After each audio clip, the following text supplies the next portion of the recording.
আসসালামু আলাইকুম। কি খবর এসএসসি 2025 ব্যাচ? তো তোমাদের ঈদ চলে গেল। তো ঈদের পরে তোমাদের মহা দুর্যোগ অপেক্ষা করছে।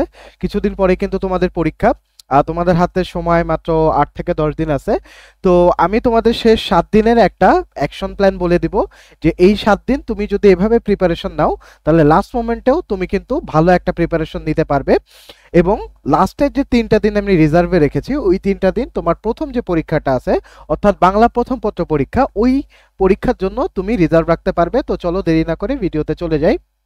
তো দেখো, আমরা হচ্ছে শেষ 7 দিনের প্রস্তুতিটা দেখব যে শেষ 7 দিন আমরা কিভাবে প্রিপারেশন নিলে আমাদের জন্য বেস্ট হবে। হ্যাঁ, তো আমরা যদি এই শেষ 7 দিনের প্রিপারেশনকে ভাঙি, তো আমাদের প্রথমে সবথেকে বেশি ইম্পর্টেন্ট যে সাবজেক্টগুলো সেগুলোকে আমরা ক্রিটিক্যাল সাবজেক্ট নামে আইডেন্টিফাই করছি। আর যেগুলো একটু কম ইম্পর্টেন্ট সেটা হচ্ছে জেনারেল সাবজেক্ট, অর্থাৎ তোমার আইটি ক্যারিয়ার, অর্থাৎ 50 মার্কের যে সাবজেক্টগুলো আছে, আইসিটি ক্যারিয়ার, তারপরে ফিজিক্যাল এডুকেশন অর্থাৎ শারীরিক শিক্ষা। তারপর আমাদের যে গ্রুপ সাবজেক্টগুলো আছে অর্থাৎ তোমরা যারা আর্টসে আছো তাদের জন্য ইকোনমিক্স, তারপরে ভূগোল ও পরিবেশ এগুলা। আর যারা বিজনেস স্টাডিজে আছো অর্থাৎ কমার্সে আছো তাদের জন্য অ্যাকাউন্টিং, ফাইন্যান্স, ম্যানেজমেন্ট। হ্যাঁ, তো আমরা প্রায়োরিটিটা 7 দিনে তোমাদের এমন একটা রুটিন মেক করেছি যেন তোমার আমাদের প্রায়োরিটি ওয়াইজ কমপ্লিট হয়। অর্থাৎ প্রথমে ম্যাথ, তারপরে ইংলিশ, বাংলা, তারপরে আইটি ক্যারিয়ার, ফিজিক্যাল এডুকেশন, অর্থাৎ 50 মার্কের যদি যে সাবজেক্টগুলো ওগুলোতে আমরা একটু লেস ইম্পর্টেন্স দিব। অর্থাৎ এই 7 দিনের রিভিশন প্ল্যানে এই সাবজেক্টগুলো আমাদের থাকছে না, এই সাবজেক্টগুলো আমাদের না পড়লেও হবে। ওটা যদি পরীক্ষার আগে ঠিকঠাক মতো একটু রিভাইজ দাও, টেস্ট পেপার সলভ করে যাও, তাহলে এই সাবজেক্টগুলো তোমার একদম 50-এর মধ্যে 45 প্লাস মার্ক পাওয়া একদম ইজি। হ্যাঁ, তো আমরা এখন রিভাইজ টেকনিকটা দেখবো যে স্টেপে আমরা রিভাইজটা দেব। তো রিভাইজ টেকনিকের ফার্স্ট স্টেপে আমরা হচ্ছে এমসিকিউ সলভ করব। হ্যাঁ, তো এমসিকিউ কোথা থেকে সলভ করব? তোমার যে বোর্ড আছে, তোমাদের সবারই টেস্ট পেপার আছে, তো টেস্ট পেপারের 8 প্লাস 8 16টা বোর্ড, অর্থাৎ এখন তো 9টা করে বোর্ড মোস্ট প্রবাবলি। তো 9 আর 9 18টা বোর্ড। এই 18টা বোর্ড তোমার ভালো মতো প্র্যাকটিস করতে হবে। হ্যাঁ, ভালো মতো প্র্যাকটিস করতে হবে, অর্থাৎ 18টা বোর্ডের যত এমসিকিউ আছে সব তুমি সলভ করে ফেলো। ঠিক আছে? অর্থাৎ তোমরা তো এসএসসি 2025 ব্যাচ, তো লাস্ট যে দুইটা ব্যাচ আছে, লাস্ট এসএসসি যে পরীক্ষাটা হয়েছে সে লাস্ট দুইটা ব্যাচের 9 প্লাস 9 18টা বোর্ডের যতগুলো এমসিকিউ আছে সবগুলো সলভ করে যাও। এবং এমসিকিউ কিভাবে সলভ করবা? প্রথমে তুমি অ্যান্সার দেখে নিজে রিভাইজ দিয়ে নেবা, অর্থাৎ এমসিকিউর অ্যান্সার যা হবে সেটা রিভাইজ দিয়ে নিবা। তারপরে তুমি নিজেই নিজে এক্সাম নিবা। এক্সাম নেওয়ার পরে যেগুলো তোমার ভুল গেছে ওগুলোর পাশে ক্রস দিয়ে রাখবা। যেগুলো ক্রস দেওয়া আছে ওই টপিকগুলো আবার তুমি টেক্সট বুক থেকে ঝালাই করবা। কোথা থেকে? টেক্সট বুক থেকে ঝালাই করবা। তো এইভাবে আমরা এমসিকিউর প্রিপারেশনটা নিব। সেকেন্ড স্টেপে হচ্ছে আমরা তুমি যেই বোর্ডের স্টুডেন্ট, অর্থাৎ তুমি যদি ঢাকা বোর্ডের হও ওই ঢাকা বোর্ডের প্রিভিয়াস 3 বছরের কোয়েশ্চেন তুমি সলভ করবা। তুমি যদি ময়মনসিংহ বোর্ডের হও তো ময়মনসিংহ বোর্ডের প্রিভিয়াস 3 বছরের কোয়েশ্চেন সলভ করবা। তুমি যদি কুমিল্লা বোর্ডের হও তাহলে কুমিল্লা বোর্ডের প্রিভিয়াস 3 বছরের কোয়েশ্চেন সলভ করবা। তুমি যেই বোর্ডেরই স্টুডেন্ট সেই বোর্ডেরই প্রিভিয়াস 3 বছরের কোয়েশ্চেন তোমার সলভ করতে হবে। প্লাস যে আদার্স বোর্ডগুলো আছে, আদার্স বোর্ডের যতগুলা কোয়েশ্চেন তুমি পারো ততগুলো কোয়েশ্চেন তুমি সলভ করবা। অর্থাৎ যে টাইপটা তোমার আয়ত্তে আছে, যে টাইপটা একটু কম পারো ওই টাইপের ম্যাথ ধরে ধরে সলভ করবা। ঠিক আছে? তারপরে হচ্ছে এই 2 ধাপে প্রিপারেশন নেওয়া শেষ হয়ে গেলে আমরা হচ্ছে গিভ মডেল টেস্ট, অর্থাৎ তুমি নিজেকে যাচাই করার জন্য একটা করে মডেল টেস্ট দিবা ঘড়ি ধরে। হ্যাঁ, তো এই 3টা স্টেপে আমরা নিজেকে প্রিপেয়ার করব। আর দেখো, সলভ 3 বোর্ড আমি কিভাবে বলতেছি? সলভ 3 বোর্ড, তো সলভ 3 বোর্ড বলতে আমি বুঝাচ্ছি যে, দাঁড়াও আমি নতুন একটা পেজে যাই। ওকে, সলভ 3 বোর্ড বলতে আমি বুঝাচ্ছি যে তোমার যে ধরো তুমি ম্যাথ ম্যাথ হ্যাঁ, ম্যাথ তুমি সলভ করতেছো, তো ম্যাথের তুমি তো সব চ্যাপ্টার তুমি টাচ করবা না। যেমন অনেকে বীজগণিতে হচ্ছে 3.1, 3.2, 3.3 অ্যান্সার করে। যেমন আমি লগের ম্যাথ বেশি পারতাম না, আমি হচ্ছে বীজগণিতিক রাশিতে অনেক ভালো ছিলাম। তো যেটাতে তুমি ভালো ওইটা একবার কুইক রিভাইজ দিয়ে ওই রিলেটেড যে কোয়েশ্চেনগুলো আছে তোমার প্রিভিয়াস 3 ইয়ার্স এর কোয়েশ্চেনে, তোমাকে কথাটা আমি নিশ্চয়ই বোঝাতে পারতেছি আশা করি। ধরো তুমি অ্যাকাউন্টিং সলভ করতেছো, অ্যাকাউন্টিং এ একটা চ্যাপ্টার আছে রেওয়া মিল। হ্যাঁ, রেওয়া মিল ম্যাথ দিয়ে দিলে বুঝবা না, রেওয়া মিল।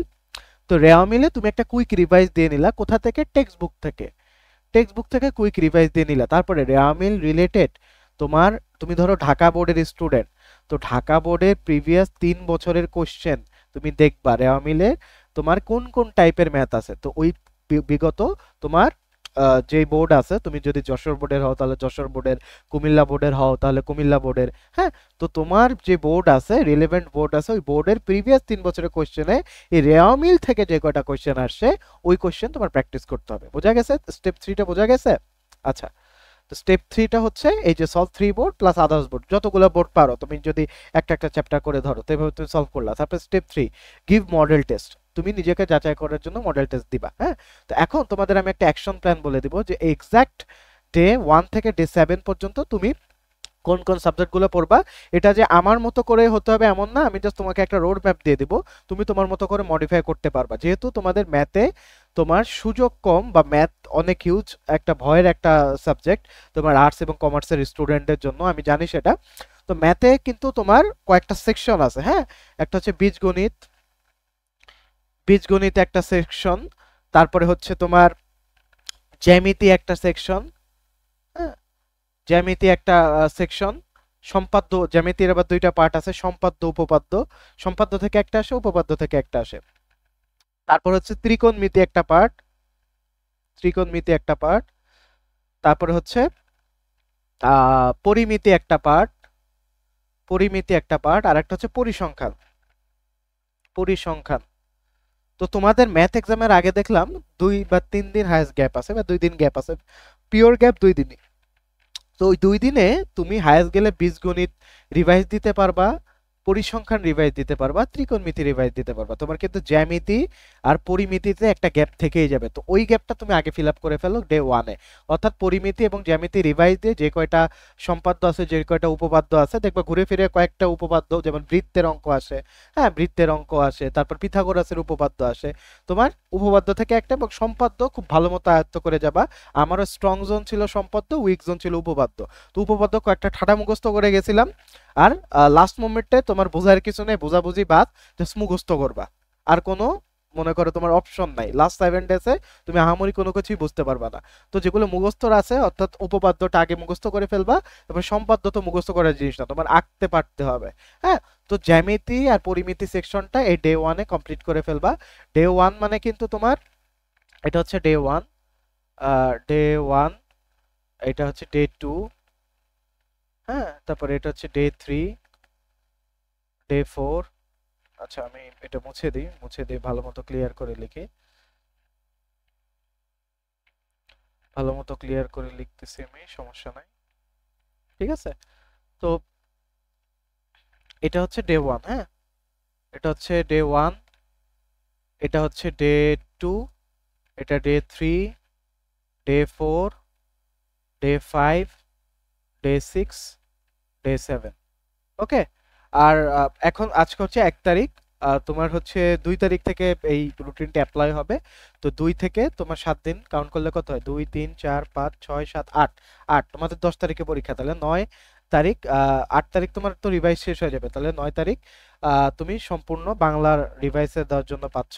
বা তুমি আর ডে 6 পর্যন্ত কাউন্ট করতে পারো, 7 আর 8 তুমি হচ্ছে বাংলা রিভিশনের জন্য রাখতে পারো। ঠিক আছে, তো 2 নাম্বার ডেতে তুমি হচ্ছে বিজিএস অর্থাৎ বাংলাদেশ গ্লোবাল স্টাডিজ, বাংলাদেশ ও বিশ্ব পরিচয়, এটা রিভাইজ দিয়ে রাখতে পারো।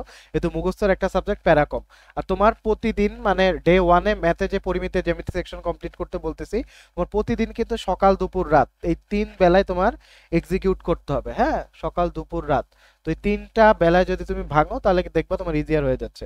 বিজিএস এর যে চ্যাপ্টারগুলো আছে সকাল দুপুর রাত এভাবে 3টা 3টা বা 4টা 4টা করে ভেঙে ফেলো, তাহলে তোমার ইজিয়ার হয়ে যাবে। ইংলিশ সেকেন্ডে গ্রামার, যেহেতু গ্রামাটিক্যাল টপিক, যে গ্রামাটিক্যাল টপিকগুলো তোমার আয়ত্ত একদম নাই বললেই চলে, একদম প্র্যাকটিস করা কম হয়েছে, ওই টপিকগুলো ডে 3-তে কমপ্লিট করে ফেলো। তারপরে ডে 4 কৃষি শিক্ষা, যেই চ্যাপ্টারগুলো তুমি তেমন বেশি দক্ষ না, ওই চ্যাপ্টারগুলো এই ডে 4-এ কমপ্লিট করে ফেলো। কারণ রিভিশন তুমি সেটাই দিবা যেটা তোমার মানে স্ট্রং জোন, সেই চ্যাপ্টারগুলো আমরা মূলত আগে রিভাইজ দিই, পরে রিভাইজ কোনগুলো দিই, যেগুলো আমাদের উইক জোন আছে, হ্যাঁ ওইগুলো আমরা পরে রিভাইজ দিই। আচ্ছা, তারপরে ডে 5-এ তুমি তোমার যে কোনো একটা গ্রুপ সাবজেক্ট রাখতে পারো, আর্টসের স্টুডেন্ট আর্টসের গ্রুপ সাবজেক্ট রাখবা, কমার্সের স্টুডেন্টরা কমার্সের গ্রুপ সাবজেক্ট রাখবা। এখানে তুমি ডে 5-এ অ্যাকাউন্টিং প্র্যাকটিস করতে পারো, ডে 6-এ হচ্ছে তোমার ফাইন্যান্স প্র্যাকটিস করতে পারো। হ্যাঁ, ডে 7টা তোমার কাউন্ট করার দরকার নেই, কারণ লাস্ট 2 দিন 8 এবং 9, এই 2টা দিন তুমি বাংলা প্রথম পত্র জন্য রাখো। হ্যাঁ, বাংলা প্রথম পত্রের জন্য রাখো ইউনিট এ গুড স্টার্ট। আর সবাই ভালো মতো এক্সাম দিবা, তার কারণ তোমার প্রথম বোর্ড এক্সাম কিন্তু এসএসসি এক্সামটা খুবই ইম্পর্টেন্ট একটা এক্সাম। পিএসসি জিএসসি যা দিয়ে আসছো ওগুলো অ্যাকচুয়ালি কাউন্ট হয় না, ওগুলো দিয়ে পরবর্তীতে ঝালমুড়ি আলাদা ঝালমুড়ি বেচে। তো তোমার মেইনলি ইম্পর্টেন্ট এর দিক থেকে এসএসসি সার্টিফিকেটটা অনেক বেশি ইম্পর্টেন্ট। এই তোমার বোর্ডের যে এক্সামটা এটা তোমার পরবর্তীতে কাজে লাগবে, এবং তোমার গতিপথ কেমন হবে সেটা এই এক্সামে বলে দিবে। তাই এক্সামে অবশ্যই এই যে প্ল্যান দিলাম এই রিভিশন প্ল্যান ওয়াইজ তুমি কাজ করো, বা এটাকে তুমি মডিফাই করেও নিতে পারো। আমি যেটা বলছি ওই এক্সাক্ট ওইটাই ফলো করতে হবে এমন কোনো কথা নেই। তোমার যেমন সুবিধা হয় ওইভাবে রিভিশন দাও। আমি আশা করছি এই ভিডিওটা তোমাকে একটা গাইডলাইন হিসেবে হেল্প করবে। আর এক্সামের আগে অবশ্যই নার্ভাস হওয়া যাবে না। প্রচুর পরিমাণে এই কয়েকটা দিন মেনটেন করে থাকতে হবে, কারণ অসুখ বিসুখ মানে ওয়েদার চেঞ্জ হচ্ছে, প্রচুর গরম পড়তেছে, প্রচুর পরিমাণে পানি খেতে হবে। তোমার হচ্ছে ঠিকঠাক মতো শাওয়ার নিবা, পানি খাবা, লাইফস্টাইল মেনটেন করবা, উল্টাপাল্টা খাবার দাবার লাস্ট মোমেন্টে একদম খাওয়া যাবে না। আর তোমার যেহেতু কয়েকদিন তোমার প্রচুর প্রেশার যাবে, তাই খাওয়া দাওয়া এবং তোমার এক্সারসাইজ দুইটাই মেনটেন করতে হবে। হ্যাঁ, আর এক্সামের আগে করণীয় সেটা সম্পর্কে আমি আলাদা ভিডিও দিয়ে দিব। তো আশা করছি তোমাদের এই লাস্ট মোমেন্টে প্রিপারেশনটা খুব ভালো হবে, এবং তোমরা তোমাদের কাঙ্ক্ষিত ফলাফল অর্জন করতে পারবে। সো সবাইকে বেস্ট অফ লাক। দেখা হচ্ছে পরবর্তী ভিডিওতে। আসসালামু আলাইকুম।